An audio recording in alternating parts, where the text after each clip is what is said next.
ConsultAsia delivers cutting-edge training to empower people to achieve their maximum potential. Engaged in developing and delivering customized learning and development programs specializing in leadership, business, sales and life coaching. True to its name, ConsultAsia works with partners worldwide in Asia, North America, Europe, the United Kingdom and Australia, all from diverse industries: hospitality, tourism, banking, real estate, retail, direct sales, legal, manufacturing, and oil and gas. ConsultAsia closely works with partners in their people development and business enhancement programs to achieve their business goals. And the ConsultAsia global team is just as world-class. Consultants and facilitators, coaches and mentors are industry experts from distinct backgrounds and cultures.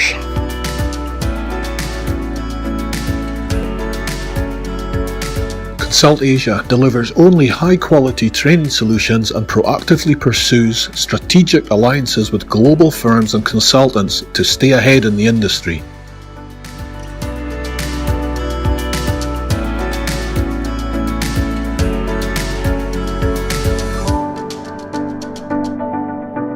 ConsultAsia Global, the world's preferred training group.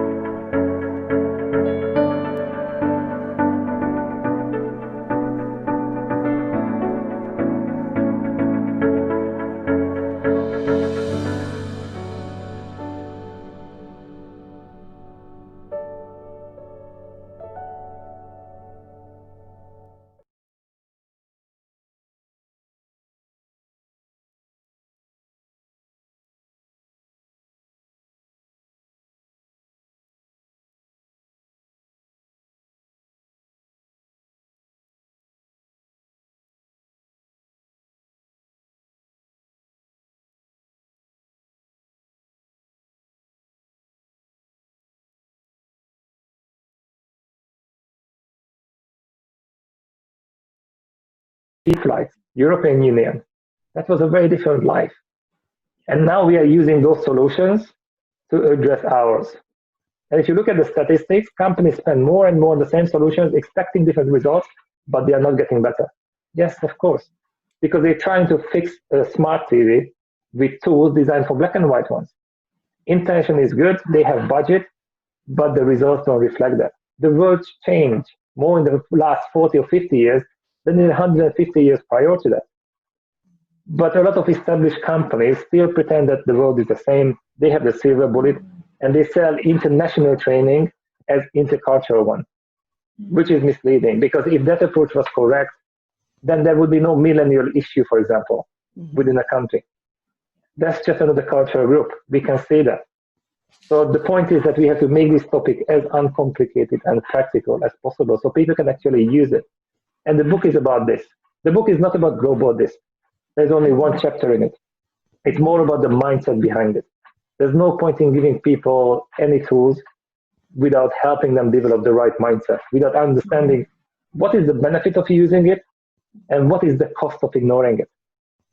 If we can do that, we get that right, and they know what is the problem that we can solve.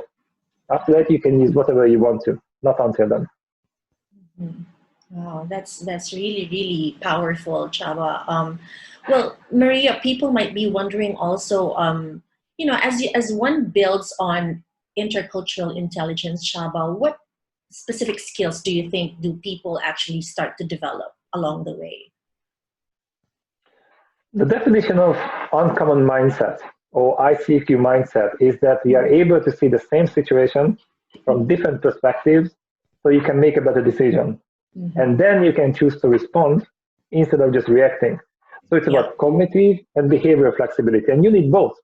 Information is not enough. How many people know that sugary food is not good for you? They know that, they have the knowledge.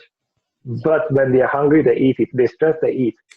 So they react instead of intentionally responding to get the best possible result. And that's difficult. And this is what we work on. That once you understand the logic behind somebody's behavior, then it's easier to tolerate it. It doesn't mean that we like everything, but it's easier to tolerate it. And especially if I understand what can it bring to us, to the team, how they can contribute, instead of judging them based on our own system, instead of expecting them to have common sense. Because by common sense, usually we mean that you think like me. You come to the same conclusion like me, even though you have a completely different background. That's not fair, and that's kind of selfish and naive, but it sounds good. So that's why we talk about uncommon sense, but it starts with understanding ourselves. Because 95% of our actions are driven by values and beliefs we are not even aware of. But we think that we are really logical and objective. That's really true. So day one is always about us, the leaders, before they get passionate about learning about other people, how to manage them. But no, day one is about you. Because I promise you don't know a lot, but it's not even your fault. So learn how to lead yourself first before you try to manage others. But it's so much easier to criticize others than taking responsibility for your own growth. Actually, the growth mentally is exponential when you actually understand intercultural intelligence, right, Maria? I mean, like Maria here is so much, looking into diversity and inclusion in the workplace, Maria, right? So that's right. Yeah. Yeah. I know you have very important insights on that as well, Maria. So maybe you could. And I mean, that's one of the things that we wanted to discuss too. There are a lot of factors that an organization or a leader needs to look into in terms of having that particular inclusive workplace. So it's very good that Chaba mentioned something about, that having that very important mindset. So uncommon sense mindset is quite a new term right now. So Chaba just needed to, again, ask or clarify. So would you define then, or would you say that an uncommon mindset is the same as having that intercultural intelligence? In theory, yes, because the challenge is that most people think about cultural intelligence as the statistically average values and beliefs in different countries, the 5 do's and don'ts. And often that's misleading. The problem is not when somebody doesn't know something. The problem is when they think that they know something. So for example, you sell a course and it's called cultural intelligence, but you try to give it to a local company and they think, yeah, we don't have different nationalities, so we don't need it. Well, yes, you do. Because if you have more than one person in the team, that's multicultural already, even if it's not international. But most people don't know about it. And that's why the language is so important. So when we talk about mindset, for example, growth mindset, or we talk about entrepreneurial mindset, then people think, oh, okay, so that's for me. And they don't dismiss it, that it's for big global companies or the global mindset. No. If you want to understand yourself better, your kids, your parents, your partner, your clients or your customers, that's when you need ICQ. The more you understand yourself and others, the more successful you become. And this is the key, that most of the opportunities, time and energy, are lost for 2 reasons. One is friction with people who think and behave differently. And the other one is friction with ourselves, self-sabotage. These are the 2 main reasons. And they all stem from the same source, the blueprint of why people think and behave differently. So that's really, the key is really understanding ourselves first before we can actually, make sense of how other people think. So we have to start within ourselves. Now let's move into the topic of, again, gearing towards inclusive workplace, psychological safety, Chaba. Psychological safety is I don't want to say it's a buzzword, because it's a very important and realistic word that organizations need to be mindful of in terms of ensuring that they really have an inclusive workplace. And in fact, if the audience is maybe familiar with the Aristotle project that was done by Google, for 2 years, they did interview, I think, 200 teams globally. I may be wrong with the number, but they did interview teams globally to try to figure out what is an ideal team, what makes them effective, what makes them, productive. And after 2 years, they found out, based on those particular research, that there are a couple of factors that an organization needs to look into. And the very foundation is actually psychological safety. And so I just want to mention again, just for the purpose of people who might not be familiar with psychological safety, but I'm thinking everyone here is who joined us is quite familiar with the term. It was Harvard business professor Amy Edmondson who coined that term first in 1999, and she has defined it as psychological safety is being able to show and employ oneself without fear of negative consequences of self-image, status, or career. It's also a shared belief that the team is safe for interpersonal risk-taking. So the team members feel accepted and respected. And it's quite interesting when you mention about the word interpersonal is equal to intercultural. So let's connect that particular definition or a thought. So what do you think about intercultural intelligence, psychological safety, and its impact on having an inclusive workplace? Okay, so you're right that it's all connected, because when people react differently to what you expect, then usually we become suspicious, and that's not good for the business. So the more you understand yourself and the more you understand other people, the more trust you enable, the more synergy you can create, and the less conflict you have, the more psychological safety you can create in that environment. But it's not based on common sense. It's very difficult to deal with it. And also, the other thing is that it's difficult to measure it, because it's such a fluffy topic, psychological safety and mindset and culture, and then it's complicated. So now we partnered with a company that developed a solution based on that research. So now we can measure and visualize psychological safety, and we can also combine it with measuring and visualizing cognitive diversity, which is very important. Because if you look at the individuals who are more introverted, then they feel less safe no matter what. And if you look at the extroverted people, then they get excited by it. So one without the other one is not a complete solution. So now we combine it, and it's so powerful when you can look into the individual members and understand the individual and group dynamics within that.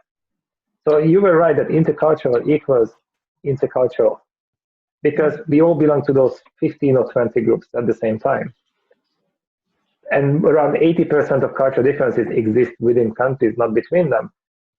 So that's also good news, because it means that we have much more experience than we realize. The problem is, the reason why we have this illusion of separation is because we use the different language. So for example, if you have an argument with your partner at home, then you might call it personal differences. But when you have the exact same situation with somebody from a different country, you might call it cultural differences.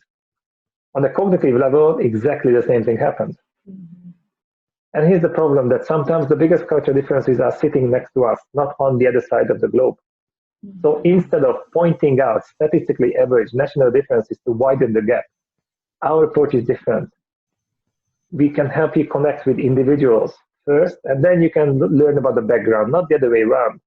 Because if I expect you to be a typical nationality, that's what I'm going to see, even if you are not. And if you are really not like that, then I think, so if that's normal, but you're not like that, then my assumption is that you're not normal. So my assumption is not positive at all.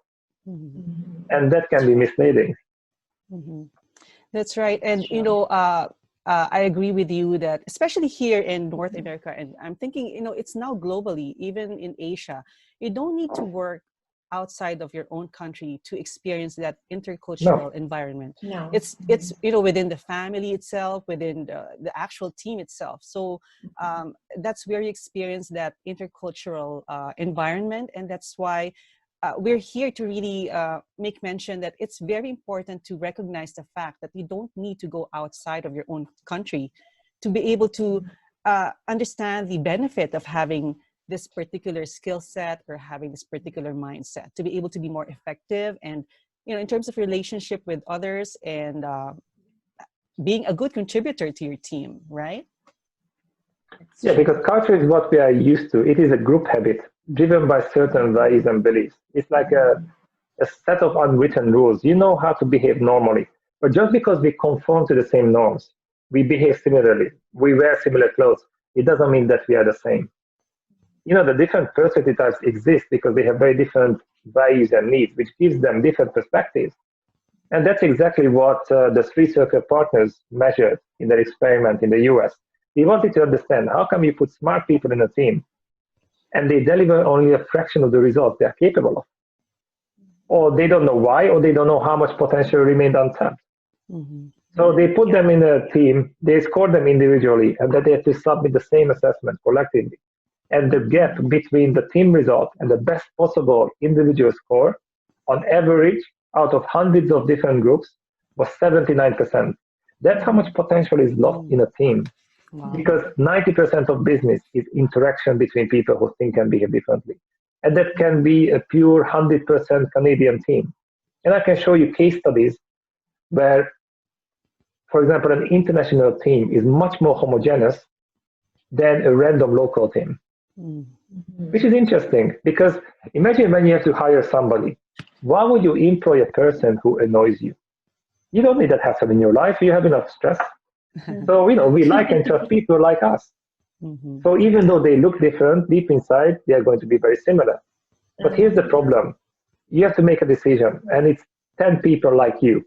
They look different, so you can use it for marketing purposes. It looks good on the website. But all of them think pretty much like you. This is what we like and trust. They can even feel safe. But then you make a decision. Everybody agrees with you. It feels right. Everybody's happy. It doesn't make it true, because you have the same tunnel vision as a team, just like as an individual. And that's why cognitive diversity is so important.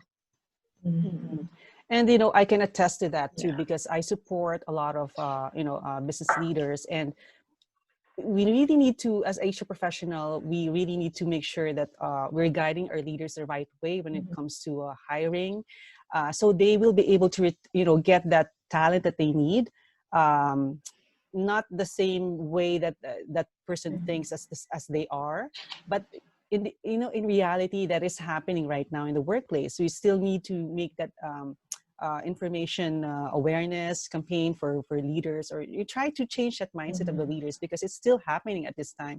I'm thinking maybe that's the reason why most of the diversity and inclusion initiatives in organizations fail, because they're not really looking into the cognitive piece of diversity. They're just looking at the outside surface diversity that you mentioned. It's very good in the website. So I think, based on my experience, there's still a lot of education and transforming of mindset that needs to happen to be able to have that very good impact in terms of how do we really harness that diversity in our workplace and make our workplace very, very much inclusive as we want it to. Yeah. Okay. So I guess that's my next question then. It's a good segue to what I mentioned earlier to you, Chaba. Why do you think, that's just based on my opinion, but in terms of your experience and your research, why do you think that most of the diversity and inclusion programs or initiatives in organizations fail in spite of having good intentions? I mean, it's based on research. Boston Consulting Group has made some research in terms of this particular topic, and research shows the same thing, the same outcome. They're not hitting the mark. So what are your thoughts on that one? Sometimes I think the companies focus on the wrong thing. For example, the visible layer of diversity. So they have the quota that we need 50% men and women, and they try to create equality by giving more rights to another group, which doesn't make sense. Because if you employ a lot of different people who think like you, then it's not ideal for the business. It's good for marketing. And when we talk about the visible layer of diversity, then I'm not dismissing it for a second. Indeed, that's why I'm talking about the cognitive layer. Because equality, of course, it's important. Equal rights and opportunities, of course, that's the most important thing. So we need that. But you cannot create equality by giving more rights to another group. That is not going to happen. So it sounds good, but you need 100% of people who are committed. They all have the same chance. So when we work with BBC, for example, they had 17,000 employees, and they had a really good trick that for the first 2 rounds of interviews, they removed all the names, the ages, the date of birth, and the nationality. Wow. And that made it as objective as possible, because we all have biases. They exist for a reason. The question is not that if you have a bias, but how different it is to mine. That's the real question, not if we have biases. As long as you have preferences, values, and needs, you have biases. It's normal. So it's not that we have to get rid of them. We have to understand them so we can optimize them. And that's the most important part. And the problem with this topic is that they read the case studies that diversity is so good for the business without understanding the deeper layers.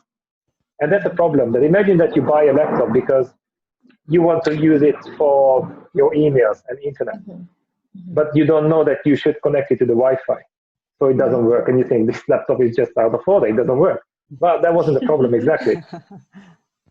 And that's why I want to focus on this as well. So it's not instead, it's as well. Because, if you get, for example, all the parts for an airplane, you don't know how to put them together. And you think, airplanes don't fly.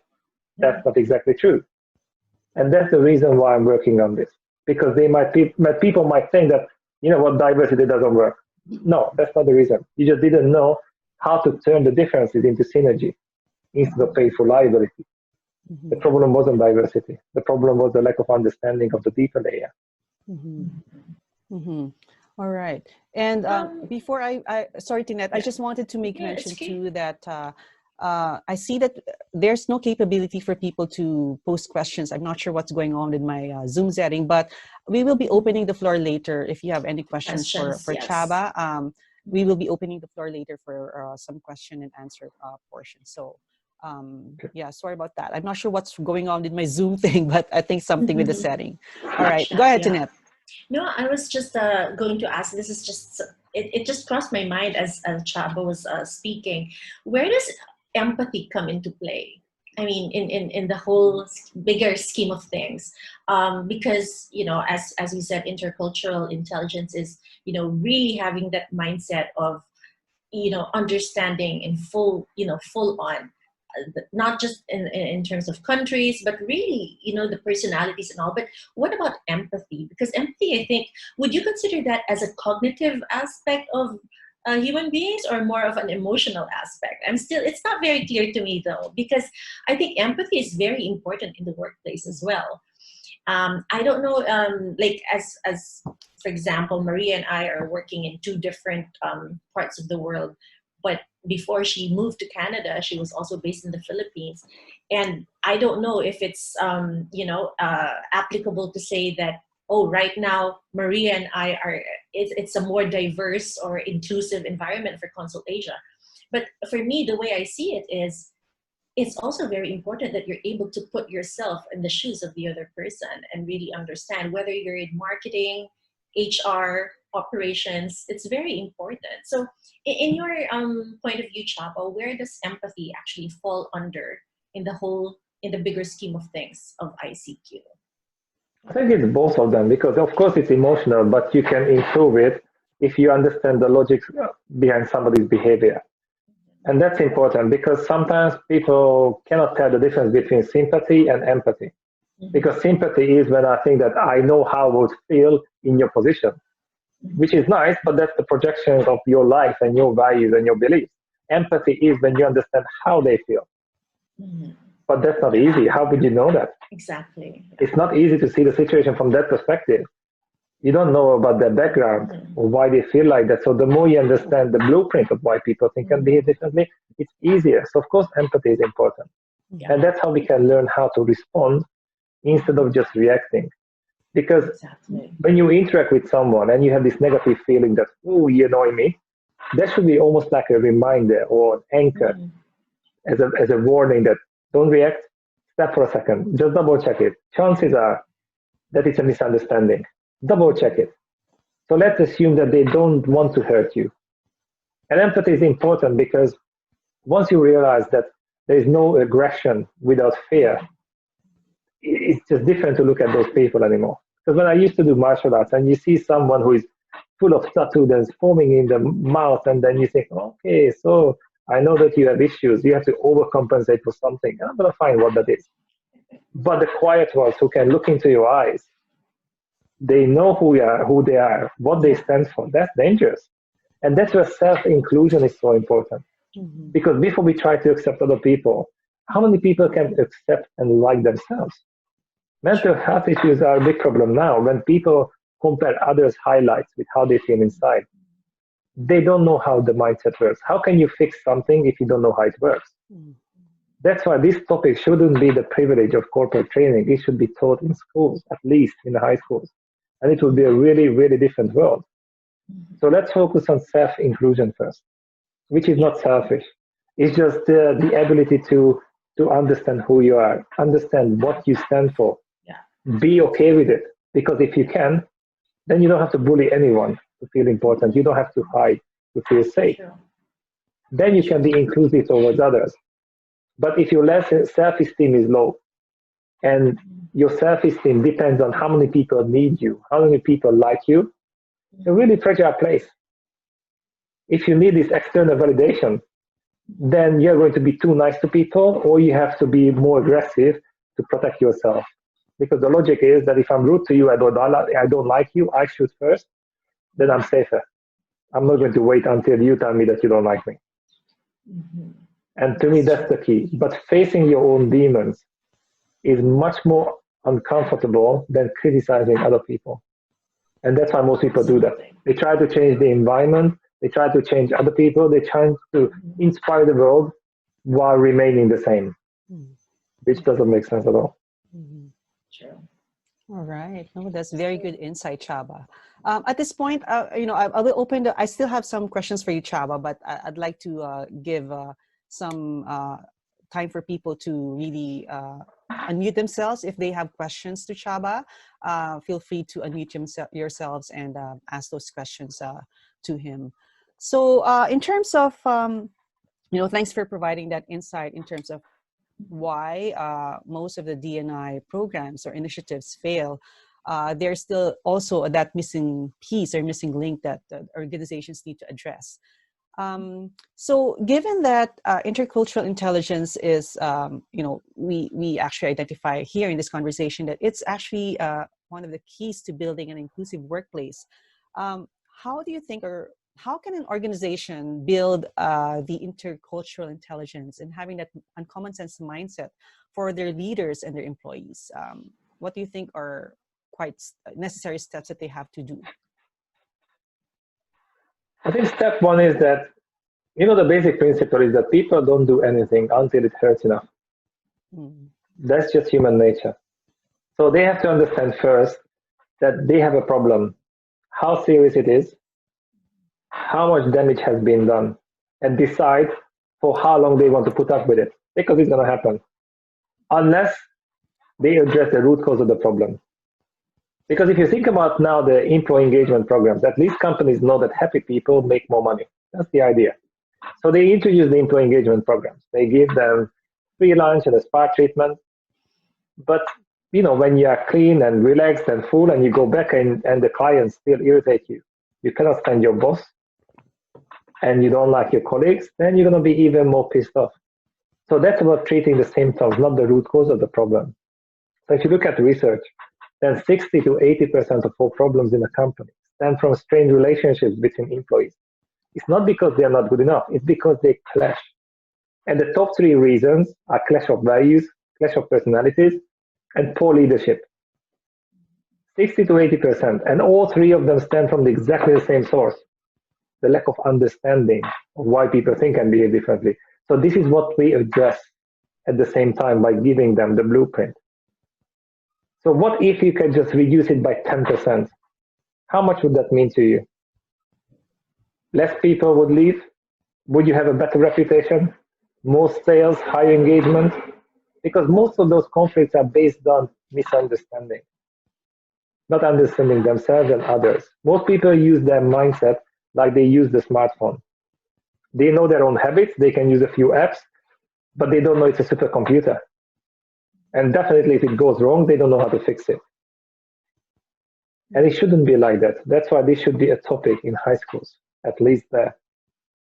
So this is how I would start to understand this, that instead of focusing on technology and policies, I would focus on the mindset.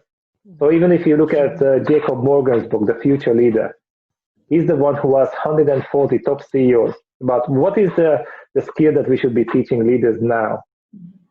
And that was a really simple question. And he came up with 4 mindsets and 5 skills. One of those was technology. The other 8 was directly related to how much people understood themselves and others. 8 out of the 9.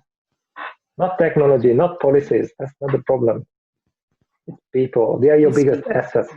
or liability. So yeah, depending on how you handle or how you lead and manage those people. That's right. Because processes and technology, they're easily managed, right? If there are issues with that, you can just, tweak it or make some improvements in the process and technology. But when it comes to, issues with people, I guess you're right when it comes to saying that, the number 60 to 80%, that's a quite huge number in terms of if you translate it to maybe the business dollars or the numbers that it's impacting on the organization. It's huge. Actually, I have read in one of the articles that I'm reading, research too, that if you translate that, you mentioned 79% of a gap or interaction gap or miscommunication gap among teams. If you translate that into a dollar number in the US alone, it's costing them around 450 to 550 billion in terms of loss of revenue. If that particular issue is not addressed, that 79% gap of miscommunication and conflict. So it's really a reality, right? That there is an issue that we need to address when it comes to making sure that the employees understand each other, they work well as a team, and that's how you start building that inclusive workplace environment. So do you think, Chaba, there are a lot of trainings in terms of cultural intelligence, intercultural intelligence, how to be inclusive. Do you think all of them are the same? And if not, if you think they're not all the same, what makes one of the trainings more effective than the other? I don't think that they are the same, but definitely there are a lot of them that are not necessarily practical. But for example, what you described about the research, that 450 billion pounds or dollars is the cost.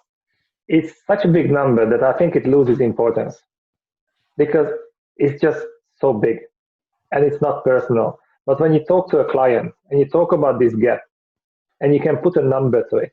So for example, you have a team of 100 people. What if we could just reduce this by 10%? Let's say, how much would that mean to you? How much more money? And you say maybe it's $10,000 a month. Okay. So how long has it been going on like this? A year. Okay, so that's $120,000. And how much are you going to lose in the next 12 months? Okay, that's getting a lot. Okay, so how is that affecting you on an individual level? Would you be more respected? Would you be more successful? Would you have a bigger bonus? Then you make it more emotional, practical, and personal. Then you amplify this pain to the level where they take action, because they have this problem, they just don't know about it, which is very important. And then you asked me about the training. To me, the most important thing is that if something is too complex, people are not going to use it. It doesn't matter how good it is. So that's why the goal is to make it as uncomplicated and practical as possible. So if you have 10 different problems and 10 different solutions, which one are you going to master? Because statistically, people lose or forget 95% of what they learned in 30 days if they took notes. If they didn't, it's even more. That's not really a good investment. But around 70% of Fortune 500 companies use DISC or some kind of behavioral models. DISC is the most popular behavior model in the world. And that's exactly how we can approach the clients now. We can ask, so use the DISC, fantastic, did you like it? So good. Do you need the 50% that's missing from it? What do you mean? And now we have a conversation. And we didn't even mention the word culture. We can talk about mindset, teamwork, leadership. The underlying concept is exactly the same. But the point is that it's already repetitive learning, because we speak the language they understand and we can build on what they already know. And that's really powerful, because it's much better to have less techniques, but you practice them so many times that they become instinctive. So you can actually use them. And that's our biggest USP. We seamlessly connected and integrated the most research models into one practical 21st century framework. And to me, that's the most important part. Make it practical and uncomplicated. Easy to understand. Yeah. It's easy to understand, but it's not necessarily easy to practice, because you can employ the best personal trainer in the world. They cannot do the press ups for you. That's something you need to do. Yeah, exactly. All right. So, I mean, at this point, I'm actually encouraging our participants now, if they have any questions, Questions, yeah. please feel free to unmute yourselves and ask Chaba your questions. Before I ask, I have another one for you, Chaba, but I'll let the participants. I'm ready. Mhm. I'm not sure whether it's a question or a statement. So it's Paul Pickering. Hold on a second. Hi, Should I put my Paul. video on too? Hello, Paul. Hi. Thanks for Hold joining on. us, Paul. Yeah, it's all up to you. I can see your picture though. While Yeah. I'm talking, I'll put the video on too. Okay. Hi. Hello. Hi. So thank you all. We've got looks like it's a very small group, but I appreciate the Can't expertise. really hear anything. I appreciate the expertise, and a lot of what you said, Shaba, rings very true. I am based in Nova Scotia. I work for Immigrant Services Association of Nova Scotia, and I'm the Workplace Culture Program Coordinator. So I work with employers looking at their workplace culture, but specifically because it's I from can't an hear anything. Oh, sorry. Can you not hear me? No, you're good. I can't hear anything. Oh, you think cannot hear? Oh, I Shaba's can hear not him. Can't hearing hear anything. Paul. Oh. Okay. I couldn't really hear anything. Okay. Can you hear me now? Yes, now I can. Okay. Okay. Sorry about that. I'm not sure I what the think the technology internet. gap was. Sorry. Probably one of the satellites over Mongolia wasn't functioning. So I was just saying that I work for an immigrant association in Nova Scotia, workplace culture program, and we're focusing on the workplace culture of the employers in the province. And because it's an immigrant organization, we focus on the intercultural side of things. We do a lot with the foundation, with diversity, inclusion, and equity. A little bit of wellness in there as well, so we can talk about mental health issues as well. And I think the phrase that stuck out for me was something that I've been noticing, and even noticed this morning on a workshop, which was on diversity. The challenge is how to turn the differences into synergy. Because there's this sense of getting employers, and sometimes it's a long path, getting employers to accept that the diversity is good, that they've got inclusive practices. Once they have a diverse group of people in the room, that they recognize the diversity, they accept the diversity, they want that diversity, rather than just kind of pushing it down. They're working with inclusion. Sometimes they're even thinking about equity, but they're still not at that position of understanding how to make use of those differences. And certainly the areas that you've been talking about make a lot of sense to me.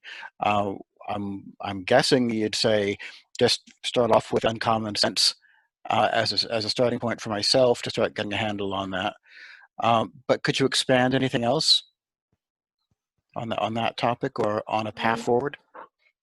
Yes. So when we talk about uncommon sense, then we try to understand the logic of other people's behavior. So for example, I'm a big picture guy. I just want to get things done. It doesn't matter how, just let's get it done.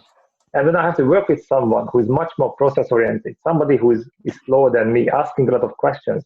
Then if I know nothing about this topic, they just trigger me and just holding me back, and I get annoyed and too many questions. Just stop asking questions. But once I understand that they can spot things that I cannot because they think long term, they can notice what I cannot notice. And then if I can get them involved, I can listen to them, then actually I can double down on my own strength because I can find complementary partners.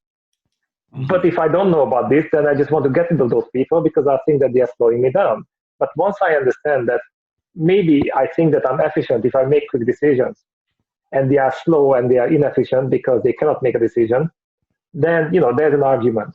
But when you zoom out and you realize that we all want the same thing, but we have different best practices, something that we consider right to achieve that goal, then immediately it becomes a more friendly topic. And I understand that we just have different ways of getting there. So they think long term, because if everybody's like me, let's get it done, then maybe I make a quick decision, but later on I have a lot of problems. And maybe the other person makes slow decisions, but later on we have less problems. So which one is more efficient? So once we understand it, then we talk about the clashes of common senses. It's easy to accept it. It doesn't mean that they don't trigger me sometimes, but at least it's easier to tolerate them because we understand what is the value that they bring. Because we can only see the behavior, not the intention. And often we just assume the intention of the other person, which might be completely different to what they actually meant. Yeah. But it's based on our own value system and belief system. But that's difficult. It's very difficult. Yeah, yeah. And I think one of the messages that I just heard was efficiency comes with the team. The efficiency isn't the one person. It is a combination of the skills, but identifying what those skills are in a way that contributes to that efficiency. How you define efficiency, that's important as well. Yeah. Do you think that somebody is efficient if they make quick decisions, or if they have less mistakes later on? Which one is more efficient? We have to see the value in both, and if we can combine it. And that's why we talked about the definition that ICF Mindset is when you can see the same situation from different perspectives. So it's so interesting to see that my perspective is for the next 3 months, so let's get it done. But then my colleague would think the next 5 years. That's going to be a very different perspective. And if we can combine the two, we can make a better decision. Yeah. To me, that's the goal. Yeah. All the parts. I think I cover most of the parts in what I do. And it's the combining them in a slightly different way that I think is going to be useful for me. So thank you for that. Thank you. Well, thanks for that information Question. and insight too, Paul. Yeah, and I am based in Alberta, and to be honest, you're not alone when it comes to. It's not just Nova Scotia as a province alone that is experiencing that. Still, lack of awareness, right? And how do we do this correctly? Again, not just focusing on the visible part of the diversity, but going deeper and ensuring that we understand ourselves first before we can actually say that we understand other people. Moving forward with understanding other people's intentions and behaviors as well. And so I know we are kind of pressed for time too, but I'd like to just mention that we are partners with ICQ Global in terms of providing that intercultural intelligence workshops for organizations and even for individuals. We do some public workshops too. So Paul, if you don't have that particular resource yet, feel free to connect with me, and I can provide you more information on how we can actually partner and provide you information in terms of resources that you need. Okay, thank you, Maria. And again, Chaba, if you can just mention again that you have, the Uncommon Sense Mindset book. I'll share the information as well to those who participated. But it's a very good book too. If you haven't seen it yet, it's a hybrid book. It's not just an informational book, but it's very transformational. So I highly encourage those participating now to look it up. It's available in Amazon. Chaba, do you want to mention that as well? Yes. Please. Yeah, by hybrid book, I mean that, information rarely leads to transformation because a lot of people have the knowledge, but they don't know what to do with it. And transformation happens when you shift your mindset and when you experience something.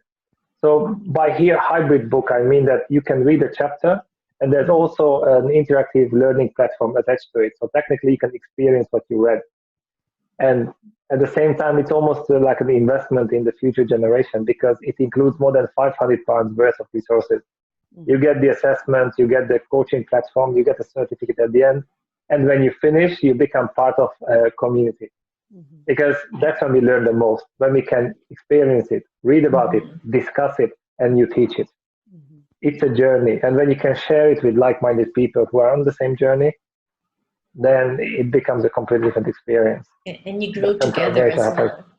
Exactly. Grow together with the community, yeah. Exactly. Because, if the point is that we have to challenge each other. So it's a blissfully challenging and psychologically safe environment. We need both. If everybody agrees with us, then chances are that we are not improving.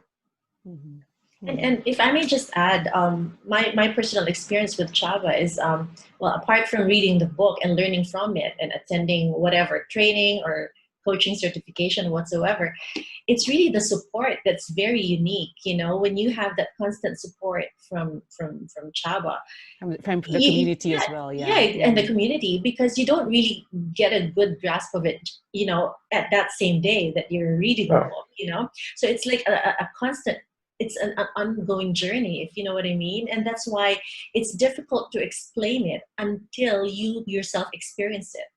And that's why I really highly recommend this book to everyone in this session, and you will really understand the value of it as you grow with the community. So thank you, Chava, for that. I personally would like to thank you, and of course, Maria and I are privileged to work with you and to grow with you, and of course to have him, right, Maria, tonight. Yes, that's I right. mean, Yeah. this is so informative. So thank you. All Thank right. you much. The So privilege is mine. yes, thanks so much, Chaba. We are at the top of the hour now. I'd like to thank you again for sharing your insight and your knowledge to those who are here with us in the call. And I'd like to thank everyone for joining us. If ever there are some questions that comes up after this call, feel free to email them to me, and I'll direct your question to Chaba if I cannot answer them. So I'd like to wish you all a good day, a good night, and a good morning tonight. So thank you, and see you again in future webinars. Hope to Thank see you you so again. much, everybody. Thank you, Chaba. Thanks, Maria. Thank you. Thank you. Bye-bye. Thank you. Bye. Bye-bye.